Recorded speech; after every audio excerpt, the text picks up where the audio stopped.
Moving on to number 4, the game between the Chargers in Arizona against the Cardinals. There's over here. Nope, over there. That's Cliff Kingsbury. Looks great. Wonderful long sleeve shirt. Let's look at the stats. This game was funny to watch in the beginning. Herbert was just getting obliterated by the pass rush. It looked like the Chargers had no offensive line, but apparently they figured it out. They figured out whatever the Cardinals defense was doing, and they started humming as the game went on. Barely ran the ball. All of it was pretty much Herbert doing everything. This is really funny. This is a really funny situation. What's come of these quarterbacks is we've really turned into a league where the quarterbacks do everything. They do everything. They do. Josh Allen, Patrick Mahomes, Justin Herbert in this game, Kyler Murray, Lamar Jackson. I mean, the amount of times that you have your quarterback being your leading rusher just seems shockingly high. I mean, it's not shocking, but Herbert's not even fast. There was one run where he started running, and there was just no one there. Man, they did not expect it from him. He climbs the pocket well, but it does seem like I don't know, it seems like he was getting squeezed. I don't know if they were the lack of him getting rid of the ball fast enough or bad pass blocking, but he was getting rushed real bad in the beginning, but he really pulled it together. And Kyler Murray, he's fast. I remember watching him earlier this year and feeling like he wasn't that fast.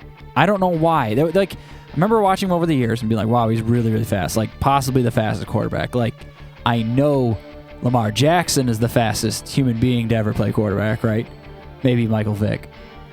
But Kyler Murray is quick, really quick. And it doesn't seem like you can even touch him. I know he's small, so he goes down a little bit easier, but he's fast. And, of course, he can throw the ball, which he was serviceable in this game, but it really just turned out to the Chargers got the ball. Chargers got the ball last. They drove down the field, and they did what everyone's been hating Staley for doing, and now the world will argue about it, or they won't, because it was successful. Because that's the frustrating thing about analytics and deciding to go for it is when you go for it on 4th down and you fail, they almost never want to blame the play call. They never want to blame the players. They always blame the head coach for making the decision. Why'd you go for it? You lost the game. Could have went into overtime. Hey, could have missed the extra point too. But there's always that. There's always that little, I feel like it always gets directed straight at the head coach for not going for it. And then if he kicks the extra point, head coach takes no blame. So I want everyone to recognize the gutsiness it is to go for it, not just because they say it's aggressive, even though, do you really think the Chargers can't gain 2 yards? Come on. It's not that difficult. It's not that crazy. It's not like it's an impossible. It's not like they're doing it from the 15 or something like that. So when you say things like this, but it's gutsy because the coach is going to get all the blame if they fail. Not the players, not even the coach that calls the play, decides to run a different play. Because if it's 3rd and goal, you don't have to argue about whether they go for it. Obviously, you go for it on 3rd and down. But, the quarterback did a bad thing, the receiver dropped the ball, whatever, blah, blah, blah. If the receiver drops the ball when you're going for 2 to win the game or going for it on 4th down, the response is always, well, the coach shouldn't have gone for it. This receiver should have caught the ball. That's what should have happened. Come on. Why are we leaning on the coach for that? It's just silly. So it takes more guts to go for it, not just because it's going for it, which is honestly just such an odd term to say that it's that complex or that it's that risky. But Staley has consistently just spat in the face of people who think he shouldn't go for it. And you can argue that. He's been a little aggressive, if I'm being honest. But hey, it worked here. But that's what I mean. If it goes to overtime, and they win in overtime, hey, he does not get the praise for going for it. Or if it goes into overtime and then they lose, no one says, hey, they should have gone for it, you know? But either way, they went for it. They did it. They won it. The Chargers look good. The Cardinals, you know, this is a game between two teams that I was at least excited about. And Kyler Murray is so weird with everything that's, with just the way he's been playing. I know he's been hurt for a while. He got Colt McCoy. They get stomped last week, and that's not ideal. But, and now that we're in week 12, as I did on number 5, I wanna go over what type of playoff odds these teams are, especially since they're kind of on the fringe. They're in the hunt. I love the idea of in the hunt because there's so many teams that are like 5 and 6 right now, and they're like in the hunt. Nah. Especially in the wild card. Nah. You're not in the hunt. Don't kid yourself.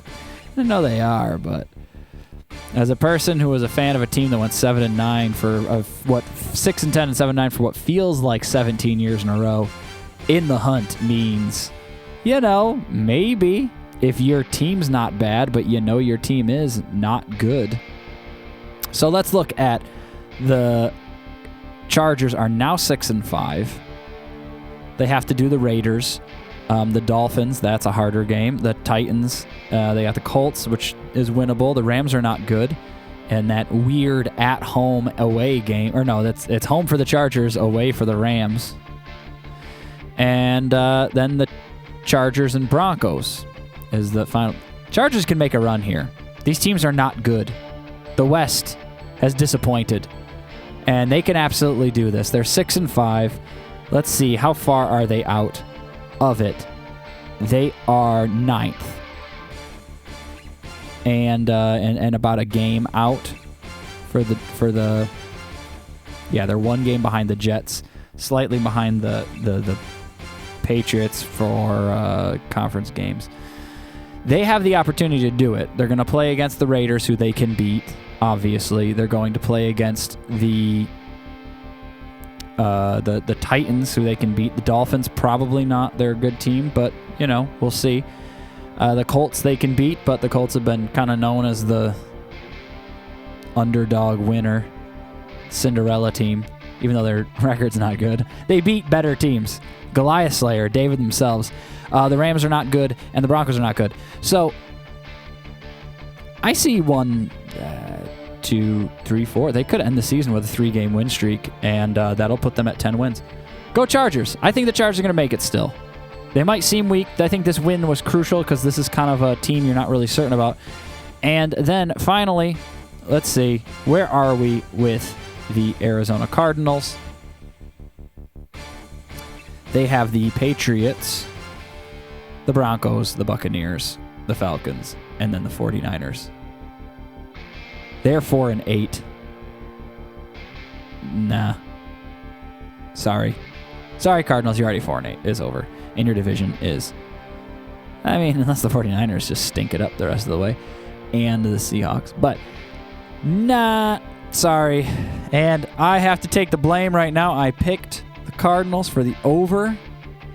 I picked them to, I think, win at least 10 games. So, I have lost. I am, shame me all you want. I don't know. Maybe I deserve it. Maybe I don't. Either way, let's go on to the next game.